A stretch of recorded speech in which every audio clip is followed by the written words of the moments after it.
There's a specific moment when someone who hurt you suddenly realizes what they lost. It's not when you cry, beg, or seek revenge. It's when you do something completely unexpected. You disappear into your own growth and leave them wondering what happened. Psychology has identified 50 powerful behaviors that trigger deep regret in people who wronged you. These aren't manipulation tactics or mind games. They're natural responses that occur when you choose dignity over drama, silence over explanation, and progress over proving a point. The fascinating part? The less you try to make them regret it, the more they actually do. In this video, you'll discover the exact behaviors that shift power dynamics without saying a word. These patterns don't just make others regret their actions. They transform you into someone completely unreachable to those who took you for granted. What looks like simple moving on is actually the most devastating response you could give. 1. You stay calm around them. Nothing unsettles someone more than encountering the person they hurt and finding zero emotional reaction.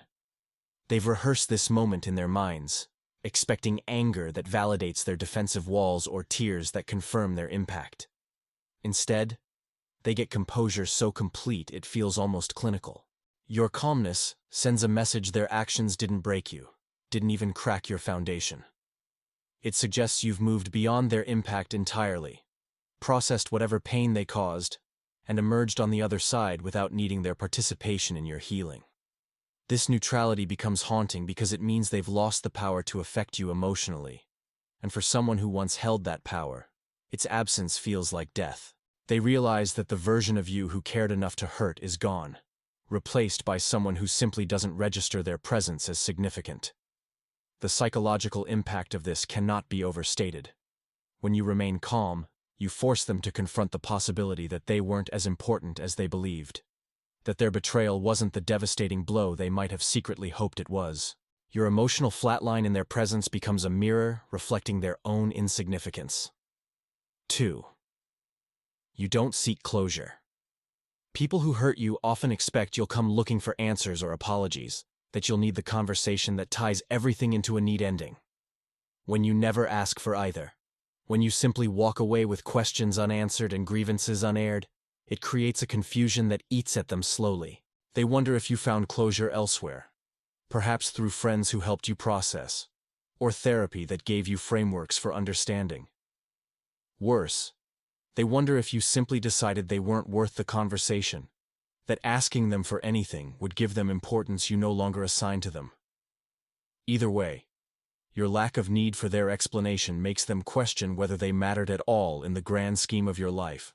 The closure they thought you'd beg for, the apology they rehearsed giving or withholding depending on their mood, becomes something they desperately want to give just to regain some sense of control over the narrative. Your indifference to needing that final conversation strips them of the opportunity to be generous with apologies or stingy with explanations. They're left holding words that have nowhere to go, and that undelivered closure haunts them far more than any confrontation would have. Psychology shows that humans need completion, that open loops create anxiety. By denying them the closing conversation, you've left a loop open in their mind that they can't close without your participation you're no longer offering. 3. You improve quietly. While they're watching for your downfall, perhaps even secretly hoping to see you struggle as validation that losing them had consequences, you're building yourself up without announcement or fanfare. You don't post about your progress on social media. Don't make sure mutual friends carry news of your achievements back to them. Don't engineer situations where they'll witness your growth. You simply become better in ways that eventually reach them through the natural flow of information in overlapping social circles. When they finally notice, when someone mentions your promotion or new relationship or personal transformation in passing, the change is already complete and has been for some time.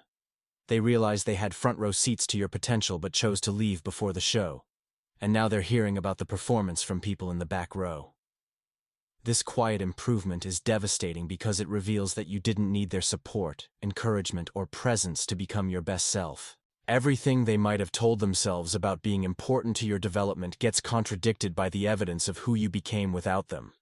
The silence around your growth also suggests it's so genuine and stable that it doesn't need external validation or announcement.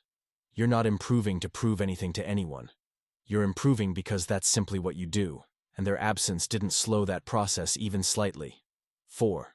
You don't explain yourself.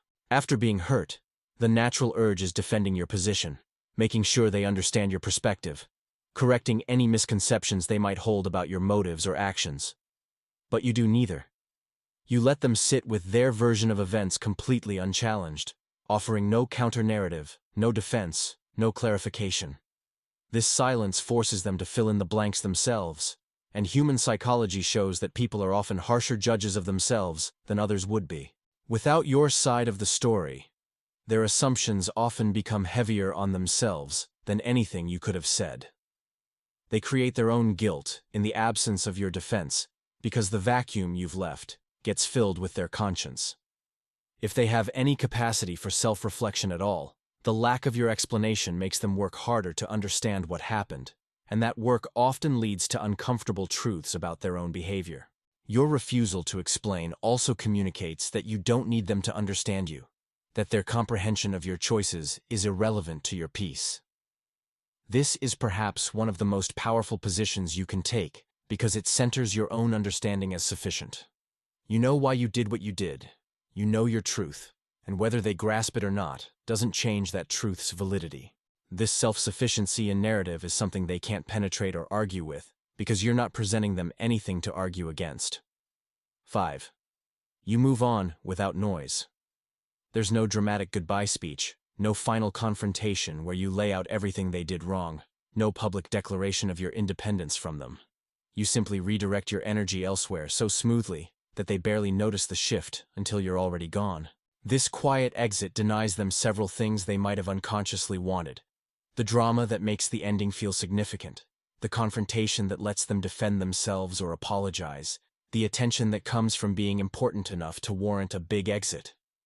By the time they realize you've moved on, you're already thriving somewhere they can't reach, building a life that doesn't include them in even the footnotes. This silence around your departure is strategic not because you planned it as revenge, but because you genuinely had nothing left to say that would change anything. Words would have been wasted energy on someone who already showed you who they are. The psychological impact of this silent exit is profound because it suggests their role in your life ended so quietly that it didn't even deserve a closing statement. Important things get big endings. Insignificant things just fade away. By moving on without noise, you've categorized them as the latter, and that realization stings deeper than any parting words would have. 6. You stop initiating contact completely. The moment you stop reaching out, the entire dynamic shifts in ways they don't immediately recognize but eventually can't ignore. They notice the absence of your messages asking about their day, your calls just to check in, your presence in spaces you used to frequent together. What they took for granted as your natural behavior suddenly reveals itself as effort they never properly appreciated. The silence where your initiative used to be becomes deafening over time. They start wondering if you've forgotten them entirely, replaced them with someone more deserving of that energy, or simply stopped caring whether connection happens or not. Each possibility disturbs them in different ways. If you've forgotten them, they weren't memorable enough. If you've replaced them, someone else is getting what they squandered. If you've stopped caring, nothing they do matters anymore. This cessation of contact on your part forces them to either reach out themselves, which puts them in the vulnerable position they used to put you in, or accept that the relationship only existed because you maintained it. Both realizations are uncomfortable. They're confronted with how little they contributed to keeping the connection alive, how much they relied on your consistency without reciprocating it. 7. You let them see you happy without them. Not through forced smiles posted strategically on social media, not through staged moments designed to provoke jealousy, but through genuine contentment that radiates naturally when you cross paths or exist in shared spaces. When they witness your authentic happiness existing completely independent of their presence, when they see you laugh freely with others or speak enthusiastically about your life in ways you never did around them toward the end, it challenges their entire narrative about the relationship. They assumed you needed them for joy, that your happiness was somehow tied to their participation in your life. Discovering you found it elsewhere, and perhaps found it more abundantly, makes them question what else they were wrong about. Were they not as supportive as they believed? Not as important to your well-being as they assumed? not as irreplaceable as they told themselves? Your visible happiness without them answers these questions in ways that damage their self-perception. It also reveals that any unhappiness you showed toward the end of your connection was about them specifically, not about your general capacity for joy. You weren't a naturally unhappy person who needed fixing. You were a happy person who became unhappy in their presence, and now that they're gone, your natural state has returned. 8. You stop defending them to others. People who hurt you often rely on you maintaining their reputation despite their actions toward you.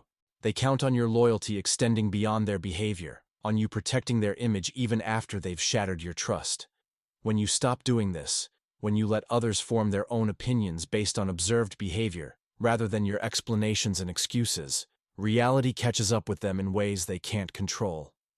You're not actively bad-mouthing them or seeking to destroy their reputation. You're simply no longer serving as their PR manager, no longer softening the edges of their actions when others notice and comment. If someone asks what happened between you, you give honest, factual responses without emotional exaggeration, but also without protective spin. This honesty allows natural consequences to unfold. People who witnessed their behavior but heard you excuse it start connecting dots they previously dismissed. Your silence on their behalf becomes loud in what it reveals. They lose the shield you provided and face the full social consequences of actions you used to buffer them from experiencing. 9. You set boundaries they can't cross. Not with anger, not with lengthy explanations about why these limits exist, just firm boundaries enforced with quiet consistency. They test these new parameters expecting the flexibility and accommodation you once showed. Instead, they hit walls that don't move regardless of how they push. This resistance communicates that their access to you has permanently changed, that the open-door policy you used to operate under has been revoked. The boundaries might be simple: not responding to late-night messages, declining invitations to events where they'll be present, refusing to engage in conversations about the past. Whatever form they take, the consistency of enforcement matters more than the specific rules. When someone is used to having unlimited access to your time, energy, and emotional availability, even reasonable boundaries feel like rejection. But you maintain them anyway because protecting your peace matters more than managing their comfort with your self-protection.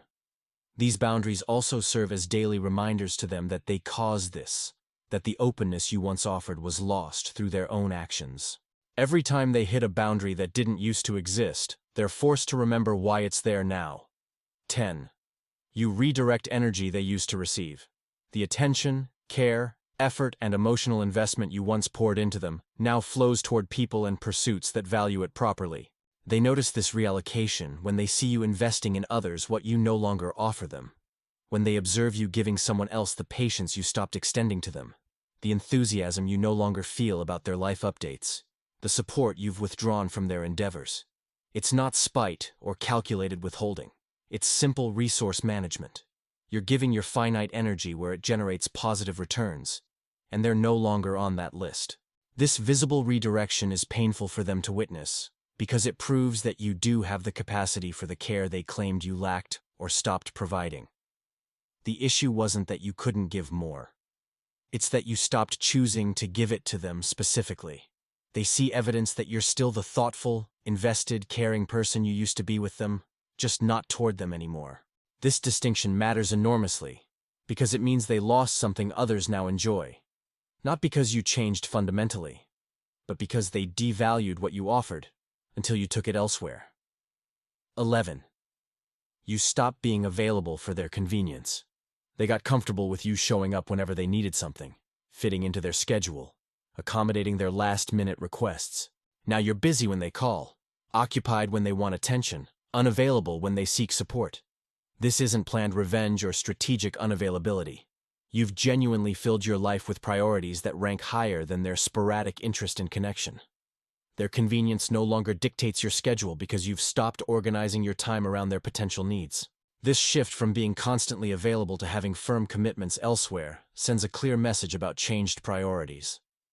They realize they can't access you at will anymore, that you're no longer waiting in the wings ready to drop everything for them. The convenience they enjoyed came from your flexibility, and that flexibility has been withdrawn not as punishment, but as natural consequence. You've allocated your time to people and activities that respect it rather than assume it. 12. You remove them from your future plans. Dreams and goals you once included them in now feature different people or no one at all. The future you're building in your mind has been completely redrawn without their presence in any scenario. When they hear about your plans through mutual friends and realize they're not part of the vision you're creating for your next chapter, it creates a specific type of hurt. They're not even an afterthought. You've architected a future where they simply don't exist, where the life you're actively building toward has no role for them. This exclusion from your forward-thinking plans tells them something definitive about your expectations for the relationship's trajectory. You're not leaving space for reconciliation, not keeping a role open just in case they improve.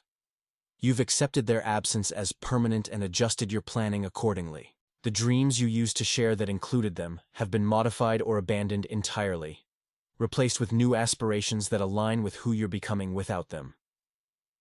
This future-focused removal is particularly powerful because it's not about the past or present. It's about them having no place in your tomorrow. 13. You stop asking how they're doing. This small withdrawal of care speaks volumes about shifted priorities. The person who always checked in, who remembered the details of their life, who genuinely cared about their well-being, has stopped asking. That consistent concern they took for granted has dried up completely. Its absence reveals how much they relied on your interest without reciprocating it at the same level. They notice when significant events in their life pass without your acknowledgement, when they're sick or stressed or celebrating and you don't reach out. This silence around their life events feels like abandonment, even if they never properly valued your attention when they had it. The psychological weight of having someone stop caring about your daily experience can't be understated. It makes them feel invisible in a way that forces self-reflection about why you stopped caring. Usually, the answer is obvious. They didn't demonstrate that your caring mattered to them, so you redirected it to people who do. 14. You let mutual friends see the real you without them.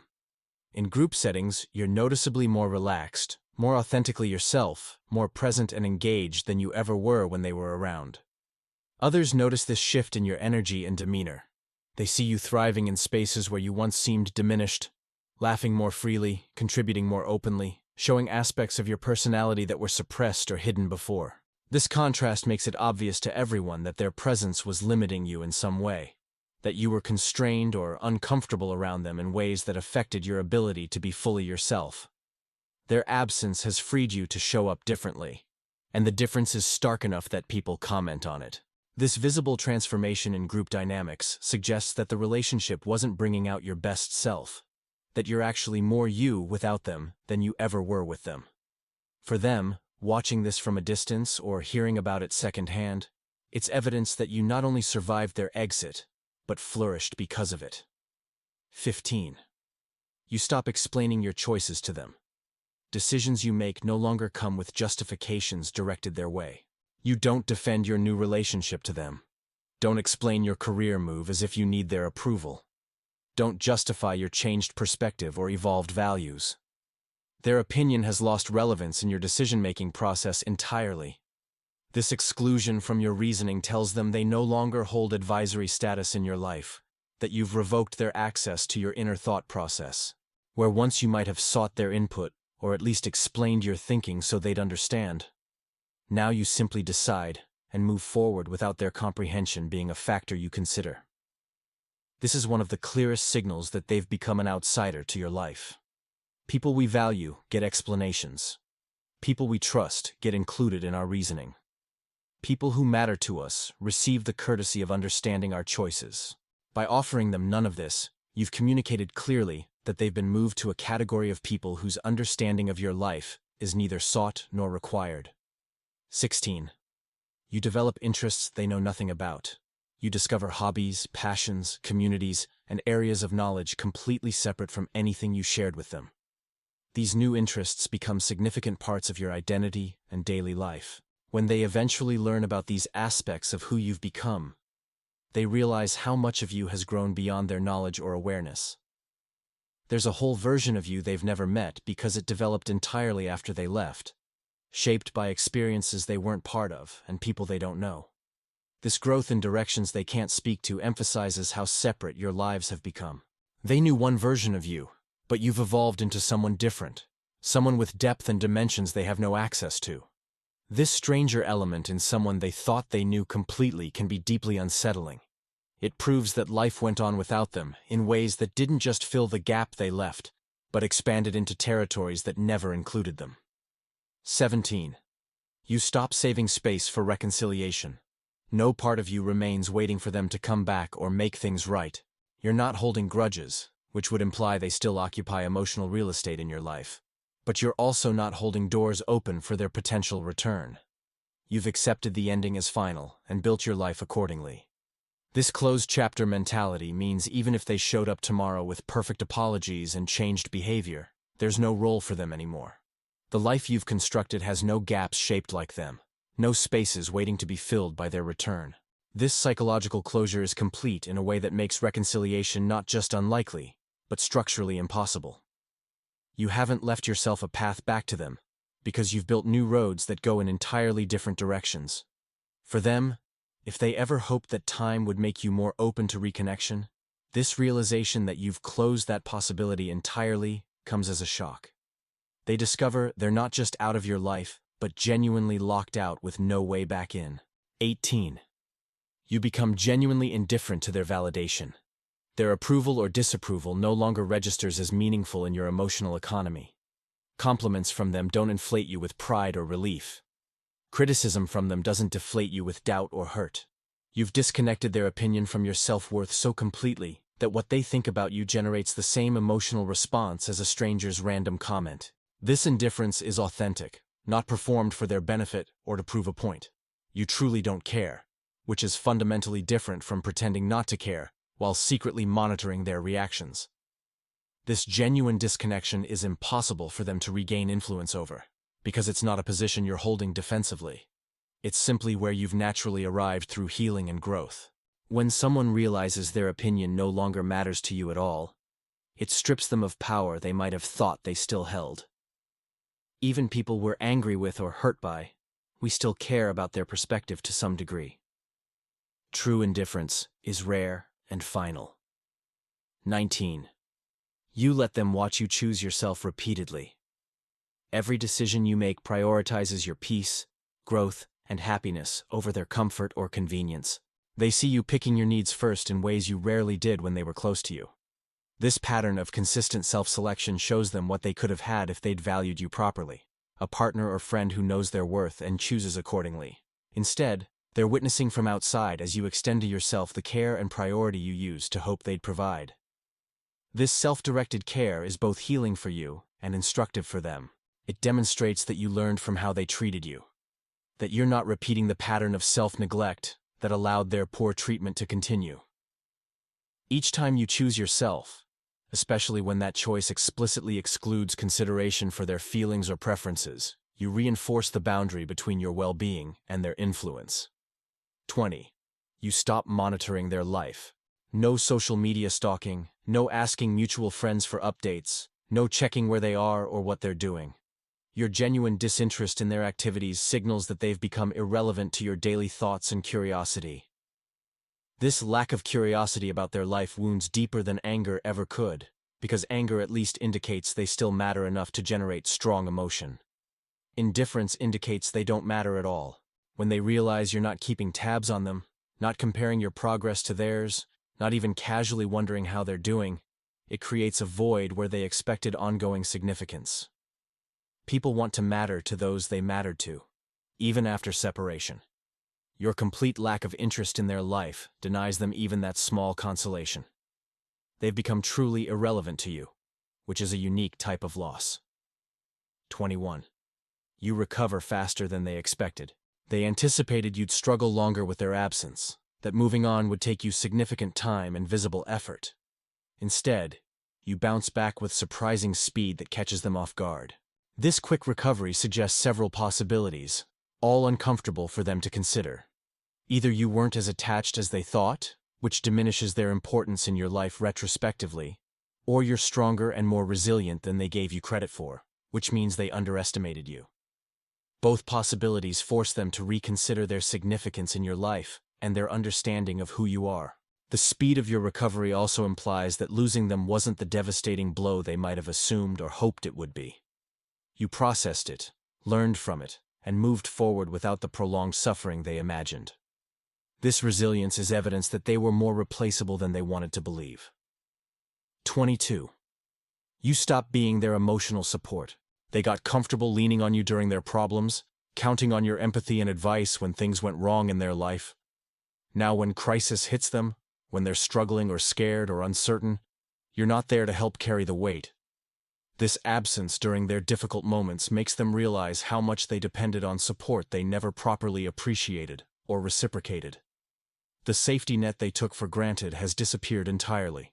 When they reach for the comfort you used to provide automatically and find nothing there, the loss becomes tangible in a new way. They're forced to face their problems without the buffer your care provided, and that experience of unsupported struggle teaches them the value of what they had. This withdrawal of emotional support isn't cruelty. It's simply the natural consequence of them damaging a relationship where that support was freely given. 23. You let them see your standards have risen. The treatment you accept from others now far exceeds what you tolerated from them. When they notice you demanding respect, reciprocity, genuine care, and consistent effort from new people in your life, it highlights how little they offered by comparison. Your elevated standards make their past behavior look even worse when placed against the backdrop of what you now expect and receive. This rise in standards wasn't about them specifically. It was about you learning your worth and refusing to accept less than you deserve. But the timing makes it clear that their treatment taught you what not to accept, that they served as the example of what you'd no longer tolerate. Watching you receive better treatment from others forces them to confront how poorly they treated you, because the contrast is undeniable. 24. You stop making excuses for their behavior. You used to explain away their actions to yourself and others, finding reasons why they acted that way, giving them the benefit of doubt, softening their edges in how you described events. Now you see those behaviors clearly without the filter of justification or protective interpretation. This clarity changes how you describe past events when they come up. Your honest assessment, delivered without malice but also without the cushioning you used to provide, reveals truths they wish remained hidden under your old excuses. You're not attacking them or trying to destroy their reputation. You're simply being accurate about what happened and how it affected you. This shift from excuse-making to honest naming is powerful because it removes their cover. The version of events where they weren't that bad, where circumstances explained everything, where you were partially to blame, that narrative collapses when you stop supporting it. What's left is a clearer, harsher truth about their choices and impact. 25. You build a life they can't infiltrate. New friends who never knew them, and have no context for your shared history, new spaces and communities you never visited together, new routines and rhythms they're not part of. You've created an existence completely separate from anything you shared. This parallel life shows them that you didn't just move on from them specifically, you moved on to something entirely different. There's no overlap between your current life and the life you had with them. This complete separation means they couldn't re-enter even if you wanted them to because there's no entry point. Your world now is foreign to them, populated by people they don't know, centered on activities they're unfamiliar with. This inaccessibility is both practical and symbolic. Practically, they have no way to reach you in these spaces. Symbolically, it represents how fully you've reinvented yourself, post them. 26. You stop giving them credit they don't deserve. If they contributed nothing to your success, you don't mention them in your story. If they hurt more than helped, you don't soften that reality in how you discuss the past. You're not bad-mouthing them or going out of your way to diminish their role, but you're being accurate. This honest accounting removes them from narratives they want to claim and places responsibility where it actually belongs. When you succeed at something, if they had no part in that success, your story doesn't include them. This exclusion from your success narrative denies them the satisfaction of feeling they contributed to who you became, especially if they actively doubted or discouraged you. Your success becomes evidence of what you accomplished, despite them, not because of them, and that distinction matters enormously in how both you and they understand the relationship's legacy. 27. You let natural consequences teach them. You're not protecting them from the results of their choices anymore. When their actions lead to negative outcomes, whether in relationships, work, or other areas, you let it happen without intervention or cushioning. This withdrawal of protection means they finally face the full impact of their behavior without your buffering. You used to step in, smooth things over, explain their behavior to others, give them chances to fix things before consequences landed. Now you do none of that. They experience the natural results of how they treat people, and those results are often harsher teachers than any lecture you could have given. This hands-off approach isn't about wanting to see them suffer. It's about recognizing that protecting them from consequences enabled behavior that ultimately hurt you both. By stepping back, you allow reality to provide feedback in a way your words never could. 28. You stop comparing others to them. New people in your life aren't measured against them as a standard, either positively or negatively. They've lost benchmark status entirely. This removal from your comparison framework means they no longer occupy premium mental real estate as the template you measure others against. They're not the gold standard you're trying to match, nor are they the cautionary tale you're determined to avoid repeating. They're just gone from the equation entirely. When you meet someone new, you don't think about how they're similar to or different from your past connection. This mental exclusion is evidence of complete psychological separation. They don't inform your choices anymore, don't serve as reference point for what you want or don't want. This disappearance from your evaluative process is perhaps the most complete form of being forgotten. 29. You maintain dignity when they don't. If they badmouth you, you don't engage or defend. If they try provoking reactions, you stay composed. If they spread lies or half-truths, you trust that truth will surface without your active defense. This consistent dignity makes their messy behavior look worse by contrast. Your grace under pressure highlights their lack of it. People notice when one party handles separation with maturity while the other doesn't, and the contrast works entirely in your favor. You don't need to point out their poor behavior because it speaks for itself, especially when set against your consistent composure. This dignified silence is powerful because it demonstrates security. Secure people don't need to defend every accusation or correct every misunderstanding. They trust that their character will speak for itself over time. Your dignity becomes its own defense, more effective than any words would be. 30. You stop being curious about their regret. Whether they're sorry, whether they miss you, whether they realize what they lost, none of these questions interest you anymore. You're not waiting for apologies or monitoring for signs they've come to their senses. Their internal emotional state has become irrelevant to your peace and progress. This disinterest in their remorse shows them that even their regret, should it exist, holds no value to you now. They can't win you back with apologies because you're not waiting for them. They can't make things right because you've stopped caring about things being right between you. This indifference to their potential regret is the ultimate freedom, because it means they've lost all leverage. Even their growth and change can't affect you because you're simply not watching for it or interested in it. 31. You let them see you've forgiven yourself. Any guilt or shame you carried about the situation has been released through intentional self-work.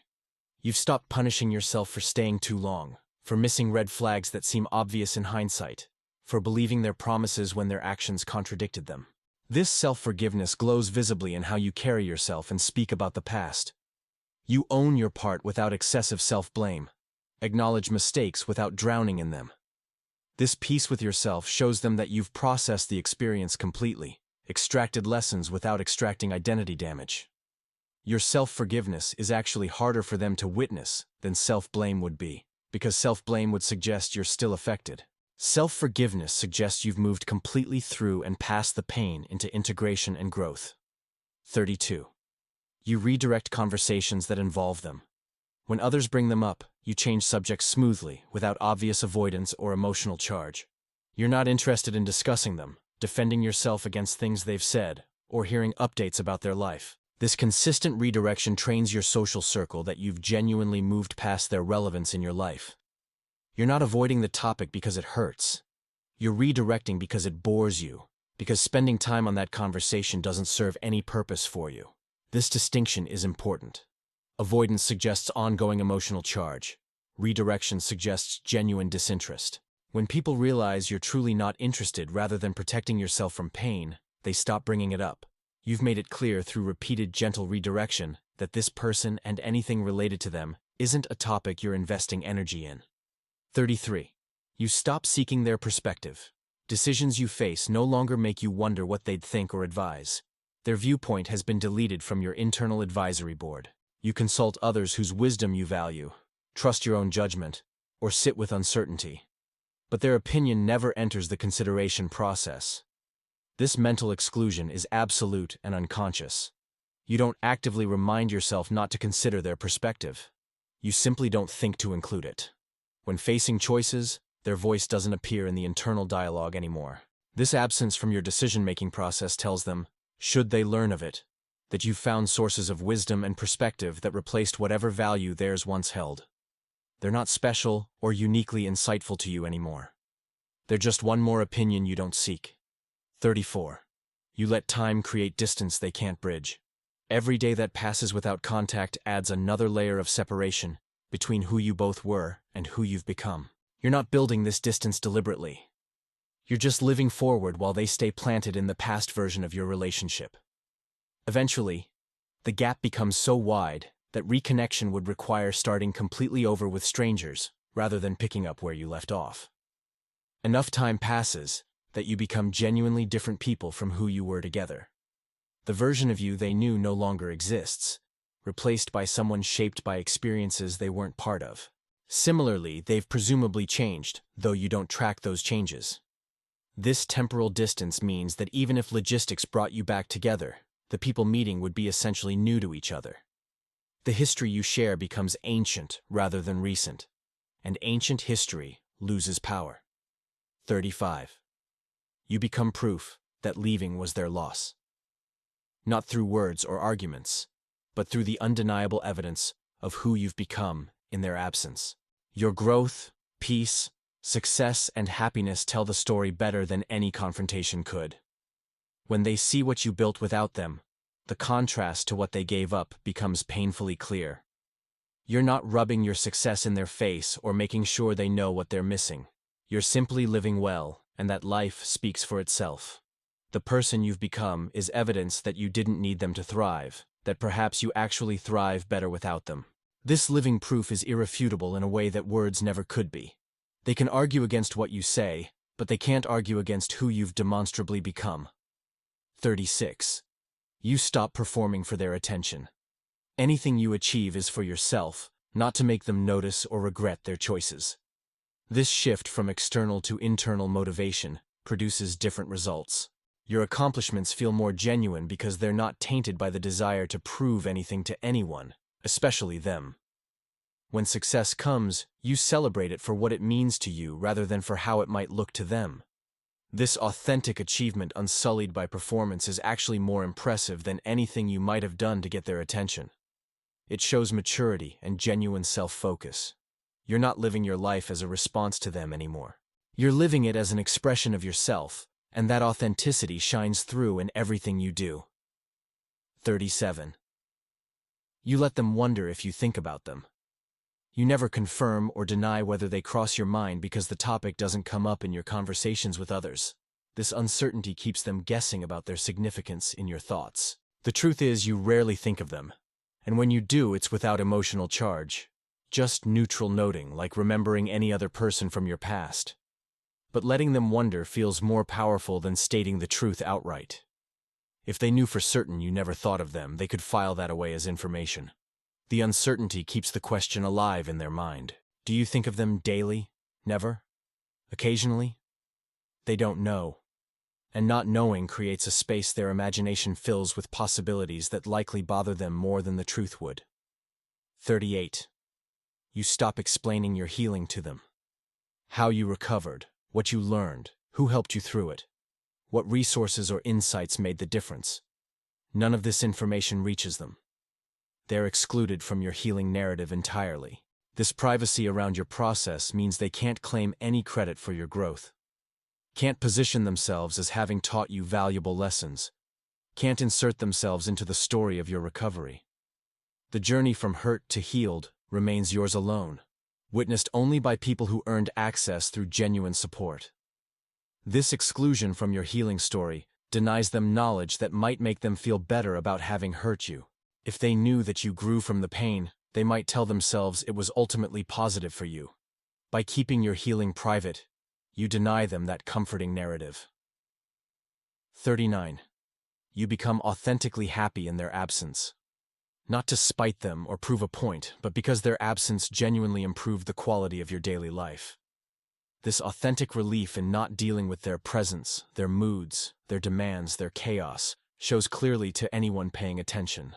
When others mention how much lighter you seem, how much more relaxed, how much brighter your energy, the implication is obvious even if unspoken.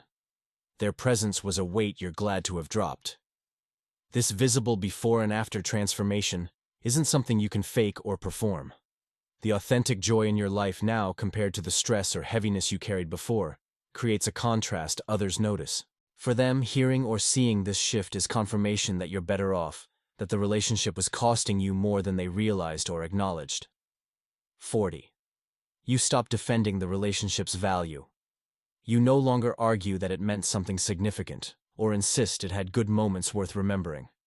You've accepted it as a chapter that's closed, neither glorifying nor demonizing it. This neutral acknowledgement strips away any special status they hope to maintain in your history. They're not your great love, your tragic loss, your formative relationship. They're just someone you knew for a period of time who's no longer relevant. This realistic rather than romanticized view of what you shared is actually more dismissive than harsh judgment would be. Harsh judgment suggests strong feelings. Neutral assessment suggests emotional neutrality. You've categorized them as neither particularly important nor particularly terrible. Just a person who was in your life and now isn't. 41. You let them see you've learned to choose better. The people you surround yourself with now are clearly different from them in significant ways. They demonstrate better boundaries, healthier communication, genuine reciprocity, consistent respect. This visible upgrade in your relationships implies that they represented a lower standard you've since outgrown.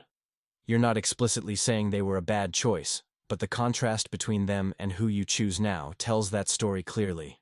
Your new relationships look so much healthier that anyone comparing can see the difference. This isn't about making them feel bad. It's about you genuinely learning what you need and deserve, then finding it. That you found it elsewhere rather than with them is simply how the situation unfolded. 42. You stop giving them opportunities to explain. Even if they try reaching out with attempts at justification, reconciliation, or closure conversations, you don't engage. You've heard enough. Your decision about the relationship's ending is made and final. This closed door on discussion tells them their words no longer hold power to change your mind or heart. Whatever they want to say, however they've changed, whatever explanations they've prepared, you're not interested in receiving them. This isn't about being cruel or closed-minded. It's about recognizing that nothing they could say would change the fundamental reality that you've moved on and don't want them back in your life. Words can't undo actions, and their actions showed you who they were clearly enough that explanations are redundant. 43. You redirect the energy they took into self-investment. The emotional resources you spent managing their chaos, processing their impact, recovering from their treatment now fund your own peace, growth, and joy. They see you flourishing on the same energy they once drained constantly. This reallocation proves the problem wasn't lack of capacity on your part. You have plenty of energy, care, patience, and investment available. The issue was that you were spending it on someone who didn't value it properly. Now that you're investing those resources in yourself and people who appreciate them, the return is visible and significant. You're achieving things, maintaining peace, building relationships that work, all with the same energy that felt depleted and insufficient when directed toward them. This demonstrates that they were an energy drain, and removing that drain allowed everything else to flourish. 44. You stop carrying their secrets, not through malicious exposure or vindictive revelation, but through simple withdrawal of protection.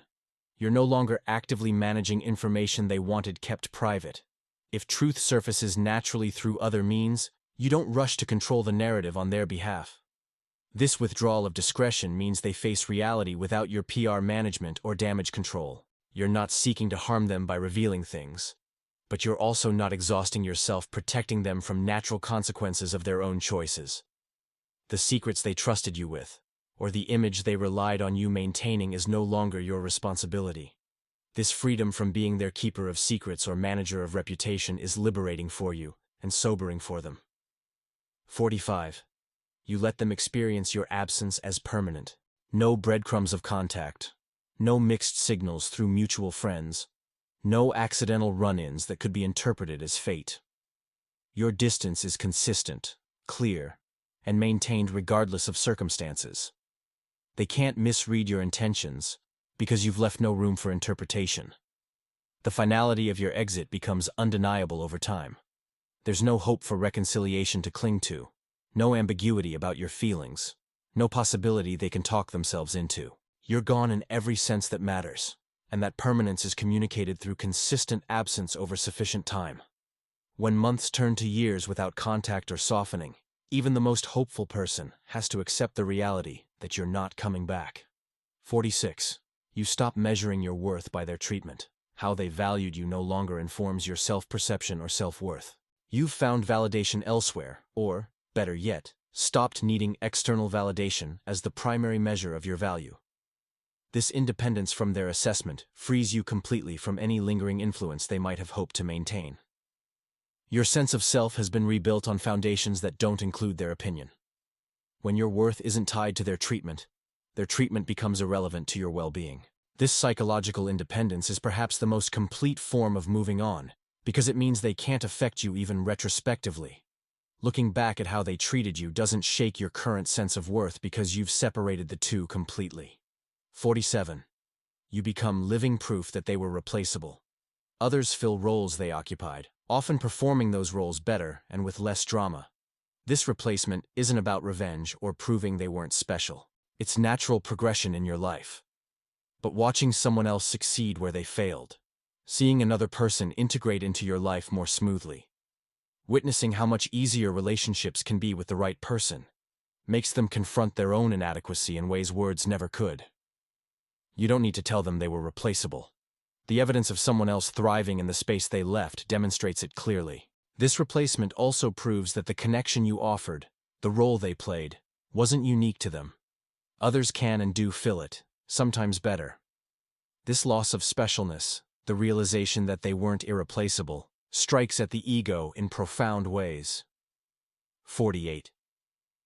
You stop saving memories that include them. Photos get archived or deleted, gifts get donated, shared playlists get removed. You're not erasing them from history in some dramatic purge, just removing them from your present environment and future focus. This physical clearing mirrors your emotional clearing, both equally thorough. The deliberate removal of reminders isn't about hatred. It's about making space for new memories that don't include them. When your home, phone, and daily life contain no traces of them, it reinforces psychologically that they're truly past tense. For them, if they ever learn about this clearing, it's confirmation that you've removed them from your life completely, not just emotionally but physically and practically. 49.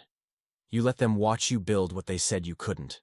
Every goal they doubted, every dream they dismissed or discouraged, every potential they underestimated. You achieve it without their support, and often specifically because of your freedom from their limitations. This success in their absence proves their negativity was about them, not you. Their lack of belief reflected their limitations, not yours. Your accomplishments become direct contradictions to their limiting beliefs about you. This vindication through achievement is powerful because it's not argumentative. You're not debating whether you could do something. You're simply doing it, and the results speak clearly. When you succeed at exactly what they said was impossible or unlikely, it reveals that their doubts were projection or control rather than accurate assessment. 50. You genuinely wish them well from a distance. Not bitterness masked as politeness, not revenge fantasies dressed as forgiveness, but actual indifference mixed with distant goodwill. You hope they grow, find peace, learn from their mistakes, and build better relationships. You just want all of that to happen nowhere near you. This authentic release is the final behavior that makes everything else impossible to undo or reverse. When you've genuinely let go, when you can honestly wish them well while being completely certain you don't want them back in your life in any capacity, there's nothing left for them to reclaim. This combination of goodwill and firm boundaries is the mark of complete healing. You don't need them to suffer to feel okay. You also don't need them back to feel complete. You're simply done, in the healthiest and most final way possible. These 50 behaviors work not because they're designed to hurt or manipulate, but because they're authentic expressions of someone who's genuinely moved on. They're not about making someone regret hurting you through performance or games. They're about you reclaiming space, energy, and power that was never theirs to take in the first place. The regret they eventually feel isn't your goal or your responsibility. It's simply the natural consequence of losing access to someone who discovered they're better off alone than poorly accompanied. You don't make people regret hurting you through revenge or elaborate schemes. You do it by becoming someone they can no longer reach, affect, or deserve. The best response to being hurt isn't proving they were wrong about you. It's proving to yourself that you were wrong about them being necessary for your happiness, success, or peace. When you become living proof that you thrive without them, their regret becomes inevitable. But by that point, it doesn't matter anymore because you've already moved on.